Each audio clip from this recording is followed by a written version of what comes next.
Mes chers amis, bonjour. Nous allons maintenant poursuivre donc notre étude, toujours d'après les enseignements du Hari Akadosh, le maître de la mystique. Il arrive parfois où l'on voit grandir nos enfants, et comme ça jusqu'à 120 ans.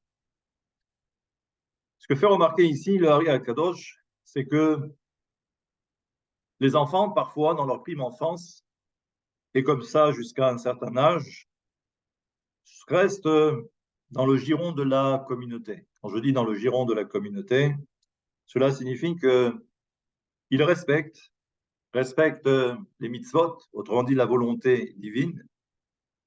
Et malheureusement, et on ne sait pour quelle raison, les enfants s'éloignent. Ceux qui étaient Shomer Shabbat ne le sont plus. Ceux qui respectaient la cacheroute également. Et à un moment donné, on ne sait pas pourquoi, pour quelle raison on assiste à ce changement. Changement négatif de la part des enfants. Mais il faut savoir aussi que dans le même esprit, il arrive parfois, et Baruch Hashem, que des enfants, dans leur, j'allais dire, dans leur tendre enfance,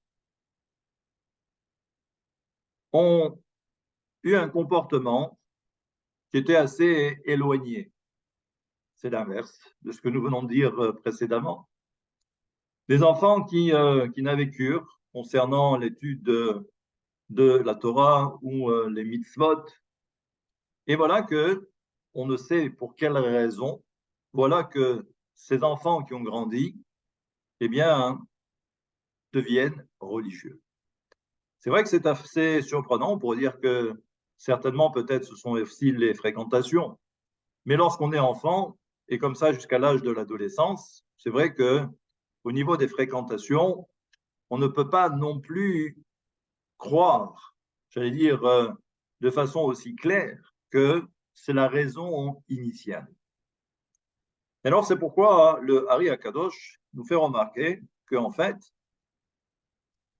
au moment où un homme et une femme décident d'avoir des enfants, tout dépend aussi, c'est-à-dire que avoir un enfant, c'est une chose, c'est-à-dire il y a bien évidemment le physique, c'est-à-dire cet enfant que l'on va procréer, que l'on va constituer à travers un acte.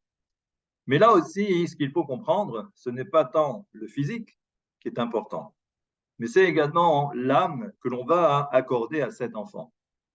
Et donc, ce que nous dit le Hari Akadosh, c'est que au moment de l'acte, eh bien, tout va dépendre du comportement des parents. C'est-à-dire que si l'acte en lui-même n'était là que pour assouvir un désir, un plaisir charnel, il est évident que l'esprit, et quand je dis l'esprit, c'est l'âme des parents, eh bien, aura pour conséquence eh bien, d'avoir un enfant qui aura une âme qui va correspondre exactement ou qui va s'identifier exactement au comportement qui était celui de ses parents au moment de sa procréation. Et ça veut dire que si la seule intention, c'était encore une fois d'assouvir un plaisir, alors il est évident que cette neshama que l'on va mettre dans cet enfant sera une neshama qui sera pauvre. Et donc, ce que va dire maintenant le Hari Akadosh, c'est qu'en fait, il faut savoir que à un niveau supérieur, on fait état de ce qu'on appelle la notion de pénimi et la notion de makif. Le pénimi, c'est la lumière intérieure et le makif, c'est la lumière extérieure. Eh bien, nous savons que lorsqu'un père et une mère décident d'avoir un enfant, ils vont donner à cet enfant, du côté de la mère, c'est cette notion de pénimi, c'est-à-dire c'est la lumière intérieure, et le mari lui représente la lumière extérieure, tout en sachant que la lumière extérieure est beaucoup plus grande que la lumière intérieure. Maintenant, on peut considérer que si les parents, au moment de l'acte, sont pourvus, j'allais dire, d'une d'une intention, j'allais dire, louable. Et quand je dis louable, des parents qui respectent, bien évidemment, j'allais dire, toutes les halachot, toutes les lois inhérentes à la notion de pureté et autres, parce qu'il n'y a pas simplement que ensuite sortir du mikvé. Bien évidemment que cela va avoir des conséquences. Mais il s'agit également ici de l'esprit au moment de l'acte. Et donc, on nous dit, d'après le Hari, que si les parents sont pourvus justement de cette bonne intention, alors à ce moment-là, on va avoir droit à la notion de pnimiout et la notion de makif. La lumière intérieure et la lumière extérieure qui seront totalement positives. À partir de là, ce que dit le Hari Akadosh, c'est que forcément, cet enfant sera un enfant, j'allais dire, je ne vais pas dire tzaddik, mais ça sera un enfant qui va grandir dans l'esprit de la Torah, dans l'esprit des mitzvot et plus particulièrement dans l'esprit des midot. Encore une fois, les midot, c'est ce qu'il y a de plus important. Maintenant, imaginez que le père ait eu une autre intention au moment de l'acte, mais la mère, elle, est restée, j'allais dire, droit dans ses bottes, c'est-à-dire que l'esprit est là, un esprit tout à fait positif. Alors, on va avoir droit à quoi? On va avoir droit à un enfant qui va recevoir la pénimiout, l'intérieur ou l'intériorité de son être, qui va correspondre à l'intention de sa mère, qui était une intention positive au moment de l'acte. Si maintenant le père, lui, avait autre chose en tête, eh bien, ça veut dire que le makif que le père va donner, ce makif-là sera un peu négatif. Et le principe, ça va donner quoi? C'est que, d'après le Hari, les premières années de cet enfant qui va grandir, eh bien, tout d'abord, le début, c'est la pnémiout. C'est-à-dire que cet enfant qui va commencer à grandir, c'est tout d'abord la pnémiout, c'est-à-dire ce que la maman a mis à l'intérieur. Dans notre cas, eh bien, nous voyons que la mère, elle, son intention était bonne, elle était totalement louable. Qu'est-ce que l'on va voir? On va voir que cet enfant va grandir et dans de bonnes conditions, c'est-à-dire qu'il aura le respect des mitzvot, il aura un comportement digne de ce nom, mais malheureusement, lorsque cet enfant va grandir, eh bien, c'est le makif du père, c'est la lumière ou l'intention du père qui va prendre ensuite le relais.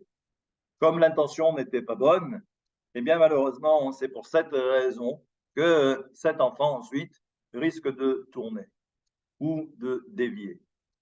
Ce que dit donc le Hari Akadosh, c'est que, encore une fois, ça dépend encore des parents. Ça dépend totalement de l'intention des parents. Dans notre cas, donc, la miniout était positive et par contre, le makif du père était négatif. Et des fois, c'est l'inverse. Des fois, c'est la miniout de la mère qui n'était pas bonne, mais le makif du père est bon. Eh bien, qu'est-ce que l'on va obtenir comme résultat auquel vont être les conséquences? C'est que si la pnéumio de la mère n'était pas bonne, cet enfant va se conduire mal dès sa prime enfance. Et on pourra voir. Mais ensuite, étant donné que le makif du père était positif, on va voir que cet enfant, à un moment donné, va changer du tout au tout et en quelque sorte va faire teshuva. Et c'est ça qui est quand même assez extraordinaire. Voilà quelques éléments pour essayer de comprendre pourquoi il y a des changements comme ça qui interviennent et on ne sait pas toujours pourquoi. Comme je l'ai dit en introduction, ça peut être les fréquentations, ça peut être beaucoup de raisons. Mais encore une fois, ce sont des raisons qui sont purement, j'allais dire, physiques, alors que lorsque l'on touche à l'être, c'est bien évidemment l'âme. C'est l'âme qui va déterminer une trajectoire, un comportement, et c'est cela le plus important. Ça, c'est la première partie. On verra dans un troisième volet que là aussi, on ne comprend pas parfois pourquoi, dans des familles qui ne sont pas religieuses du tout, nous avons un enfant qui sort de cette famille et devient un véritable prodige dans l'étude de la Torah. Ça aussi, c'est ce que nous verrons pour le prochain cours Be'ezrat Hashem. Et toujours d'après les enseignements du Hari Akadosh. À très bientôt.